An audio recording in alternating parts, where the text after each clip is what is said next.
2 3 3 4। এই যে দেখো আমাদের মনে করো যে এস একটা অন্যয় দেওয়া আছে, এই অন্যয়টাকে কি বলতেছে, প্রকাশ করতে বলছে ডোমেন এবং রেঞ্জকে। তো আমরা কিন্তু নরমালি একটা জিনিস জানি যে প্রথমে যে জিনিসগুলো থাকে সেগুলোকে বলা হয় ডোমেন, আর পরে যে জিনিসগুলো থাকে মানে আমরা এটাকে এক্স এবং ওয়াই হিসেবে কল্পনা করি। যদি আমাদের এক্স গুলাকে মানে প্রথম গুলা কি কি আছে দেখো তো 2 2 3, তাহলে আমাদের ডি অফ এফ হবে ডি অফ এফ মানে ডোমেন, ফাংশনটার ডোমেন হবে হলো আমাদের দেখো 2 আর 3। ভাই এই দুইটা কি অপরাধ করছে ভাই, একবার নিলেই হয়, ঠিক আছে, একটা জিনিস একবার নিলেই হয়, দুইবার নিতে হয় না। 3 যদি 100 বার থাকতো মানে এখানে যদি ফাংশনটা আরো বড় হয়ে এখানে আরো কয়েকটা জায়গাতেও যদি 2 থাকতো তাহলে ডোমেন হতো একটাই, বুঝা গেছে।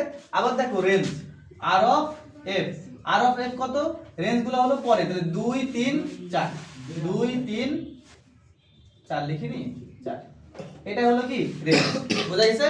তাহলে ডি অফ এফ আর আর অফ এফ বুঝা গেছে, বুঝা গেছে তো যে এই ফাংশনটা ডোমেন কত 2 3, রেঞ্জ কত 2 3 4। এখন বিষয় হলো যে ভাইয়া আমাদের এটাতে এটা ফাংশন কিনা যদি এটা যাচাই করতে বলে বা এমসিকিউ এ দেয়া যদি বলে যে এস প্রদত্ত এস ফাংশনটি ফাংশন কিনা যাচাই করো, এটা যদি বলে তাহলে আমরা কি করব, আমি যেগুলো লিখবো আবার নিচে যেগুলো লিখবো ওগুলো জানো নোট লেখার দরকার নেই, জাস্ট খালি মনে রাখবো যে কি কি বিষয় উল্লেখ করছি। আচ্ছা এখন দেখো ডোমেন রেঞ্জ বুঝতে পারছো, এরকম ফাংশনের ডোমেন রেঞ্জ কঠিন না, এগুলো দেয় এমসিকিউ, এই ফাংশনের ডোমেন রেঞ্জ গুলো এমসিকিউ আসবে।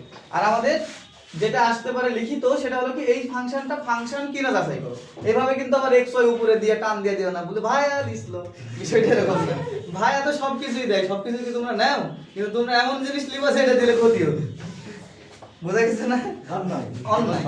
আচ্ছা দেখো খেয়াল করে তাহলে আমাদের এই যে দেখো ডোমেন গুলাকে, এই ডোমেন গুলাকে আমরা একটা লিখবো এইটাতে, তাহলে কত কত ডোমেন পাইলাম 2 আর 3, ডোমেন তো দুইটাই পাইছি। আর রেঞ্জ গুলাকে পাইছি কয়টা 2 3 4, দেখো তো 2 এর সাথে কে কে সম্পর্কিত 2 2 দিছি, তারপর 2 3 দিছি, তারপরে আরেকটা কি আছে 3 4, দেখো এটা হলো মা আর এটা হলো সন্তান। তোমরা একটা জিনিস মনে রাখবা, যদি মা সন্তানের সম্পর্ক সঠিক থাকে, ঠিক আছে, মা সন্তানের যদি সম্পর্ক সঠিক থাকে তাহলে সেটা ফাংশন, আর যদি সম্পর্ক মিথ্যা হয় তাহলে ফাংশন নয়। এখন দেখো এই মায়ের কয়টা সন্তান, দুইটা, বাস্তব তো আমরা সবাই জানি যে মায়ের সন্তান দুইটা হতে পারে, দুইটা কেন 10টা হতে পারে, তাহলে এই মায়ের সন্তান কয়টা দুইটা, এই মায়ের সন্তান একটা, ফাংশনটি সত্য, বুঝা গেছে, ফাংশনটি সত্য। কিন্তু বিষয়টা যদি এরকম হতো, আনিকা বলতো এখন ফাংশনটা সত্য না মিথ্যা, মানে উপরেরটা চিন্তা বাদ দিয়ে, উপরের চিন্তা বুঝতে পারছো বাদ দিয়ে দিলাম, আমি ওটা বুঝতে পারলাম এই ফাংশনটা সত্য। এখন বলতো মানে এটা হলো আমরা ডোমেন গুলোতে এখানে লিখছি ডোমেন, এটা হলো রেঞ্জ, বল এই সম্পর্ক কি রে তুই কি মিথ্যা মিথ্যা সম্পর্ক কেন, এই মায়ের দুটো সন্তান হতে পারে না, খালি এই মায়ের দুটো সন্তান হবে দুনিয়ার, খালি আমাদের মনে করো যে এই একটা মায়ের দুটো সন্তান, আর দুনিয়ার কোন মায়ের দুটো সন্তান হওয়ার যোগ্যতা রাখে না। মাসুম তুই বলতো এই ফাংশনটা সত্য না মিথ্যা, সত্য।